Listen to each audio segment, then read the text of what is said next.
अस्सलाम वालेकुम नाज़रीन, KPK न्यूज़ के साथ मैं हूं आपका मेज़बान मोहम्मद जुनैद।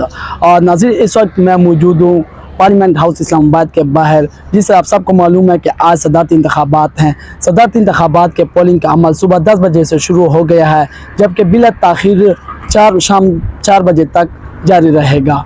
सदारती इंतखाबात में पाकिस्तान मुस्लिम लीग नून, पाकिस्तान पीपल पार्टी और इत्तेहादी जमातों का उम्मीदवार आसिफ अली जरदारी, जबकि सुन्नी इत्तेहाद कौंसल यानी पाकिस्तान तहरीक इंसाफ के उम्मीदवार महमूद खान अचकज़ई मद्दे मुकाबिल हैं। सदारती इंतखाबात के पोलिंग के अमल में नेशनल असम्बली, सेनेट और मुल्क के 4 सूबाई असम्बलियों के मेंबरान अपना वोट कास्ट करेंगे।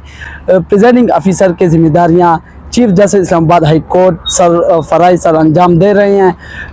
पोलिंग का अमल ख़त्म होते ही वोटों की गिनती शुरू हो जाएगी और जीते हुए उम्मीदवार का ऐलान कर दिया जाएगा। और कल ही नौ मुंतखब सदर से चीफ जस्टिस पाकिस्तान हलफ लेंगे।